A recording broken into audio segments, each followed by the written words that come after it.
आपके बच्चे विवाह योग्य हो गए और आप उनके लिए वर या कन्या की तलाश कर रहे हैं। इसी दरमियान आपने अपने बच्चों की कुंडली बताई और विद्वान व्यक्ति ने कहा कि आपका लड़का या आपकी लड़की मांगलिक है, आंशिक मांगलिक है, डबल मांगलिक है, या आपने कंप्यूटर जेनरेटेड कुंडली निकलवाई और उसमें लिखा आ गया कि आपका लड़का या लड़की जिसकी कुंडली है वह मांगलिक है। आप एकदम चिंता में पड़ जाते हैं, घबरा जाते हैं। तो पहली बात तो ये है, हम जिस टॉपिक को लेकर आज विचार एक दूसरे से शेयर करेंगे, आप कहेंगे एक दूसरा क्यों बोलता है, बोलते हैं। उसके पीछे लॉजिक मेरा यह हमेशा रहता है, आप मुझे ध्यान से सुनेंगे तो प्रॉपर कम्युनिकेशन होगा, संवाद मेरा आप तक जाएगा आएगा। और अगर आप मुझे प्रॉपर नहीं सुनते हैं तो कम्युनिकेशन प्रॉपर नहीं होगा और आप सुनकर अर्थ का अनर्थ भी लगा सकते हैं। चलो, हम इस जनरल वे में नहीं जा रहे हैं। हम आपको यह बताने जा रहे हैं कि भाई, किसी ने आपको यह कह दिया कि आपका लड़का या आपकी लड़की तो मांगलिक है, 28 वर्ष तक तो इसकी शादी होना भी मुश्किल है, मंगल के आप ये तोड़ कीजिए वो तोड़ कीजिए, मांगलिक है इसलिए लड़का मांगलिक है तो लड़की भी मांगलिक ढूंढिए, लड़की मांगलिक है तो लड़का भी मांगलिक ढूंढिए। अगर एक मांगलिक और एक नहीं मांगलिक है तो परेशानी हो जाएगी, यह हो जाएगा वह हो जाएगा, और आप बहुत चिंता में पड़ गए, बहुत तरीके से आप घबरा गए। अरे भाई, भगवान ने हमें ना केवल बुद्धि दी है, हमें विवेक भी दिया है। तो पहली बात तो यह समझने की हम कोशिश करें कि ये मांगलिक का मतलब क्या है। कब किसी जातक की कुंडली मांगलिक होती है? सामान्यतया जो हमें बताया जाता है, उसमें आप में मैं भी शामिल हूं क्योंकि मेरे भी बच्चे हैं। हमें बताया जाता है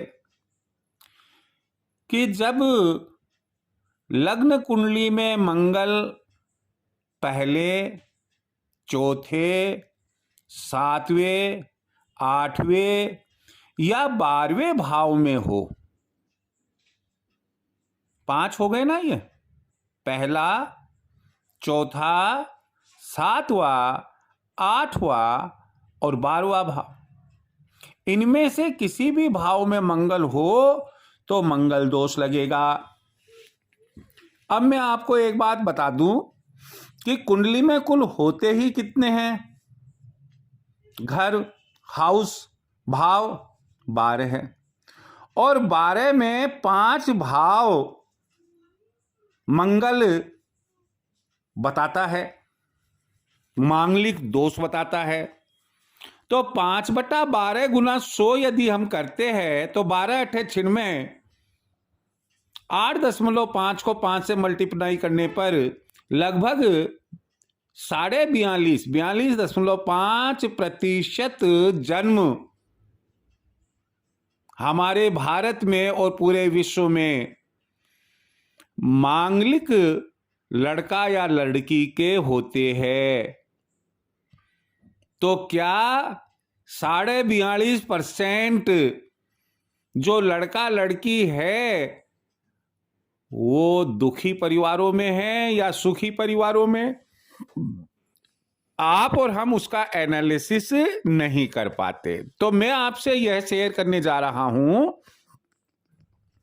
कि केवल लग्न कुंडली में मंगल ग्रह के इन 5 स्थानों में से किसी स्थान पर होने पर कुंडली को मांगलिक मानना और आपका घबरा जाना, मैं जहां तक समझता हूं उचित नहीं है।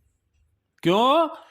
कि मान लो मंगल नहीं है इन 5 घरों में, परंतु राहु है या केतु है या शनि है या रवि है यानी कि सूर्य है, भैया मेरे, तब भी वह अमंगल ही करेगा और वह कुंडली तो तब भी मांगलिक ही मानी जाती है।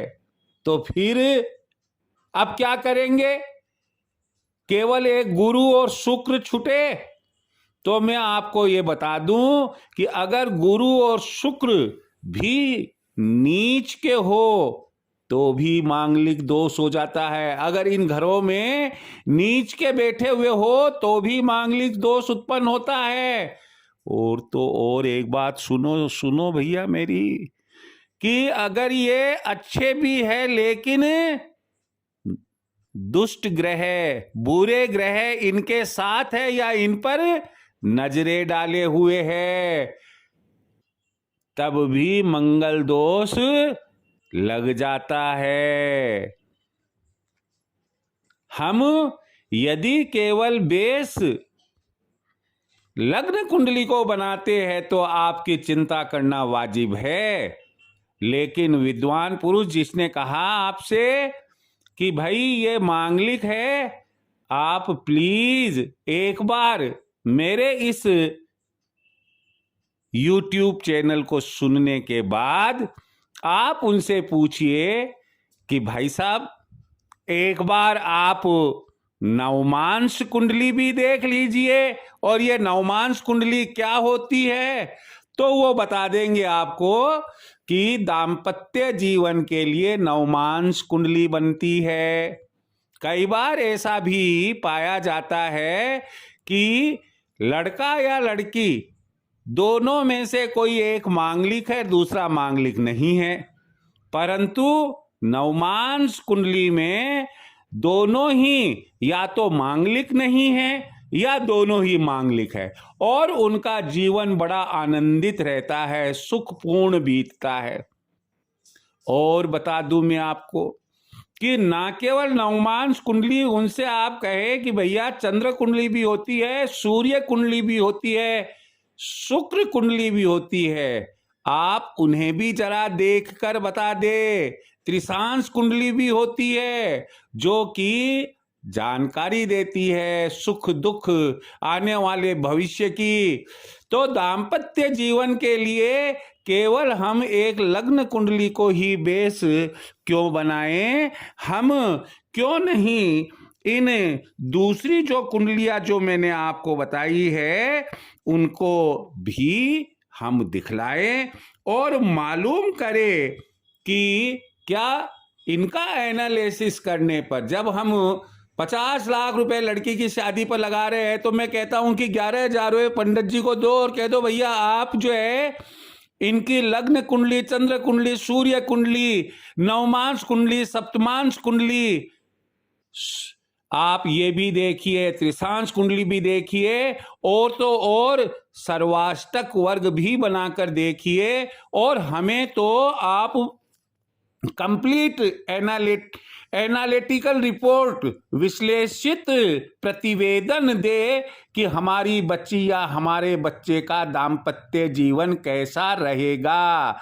मैं आपको हकीकत में कह सकता हूं कि जिस चीज से आप घबरा रहे हैं दूर दूर तक वो चीज इन तमाम का एनालिसिस करने पर और उसे समराइज करने पर और एक कंक्लूजन तक पहुंचने में आपकी ऐसी मदद करेगा कि आपकी सारी चिंताएं मुक्त हो जाएगी।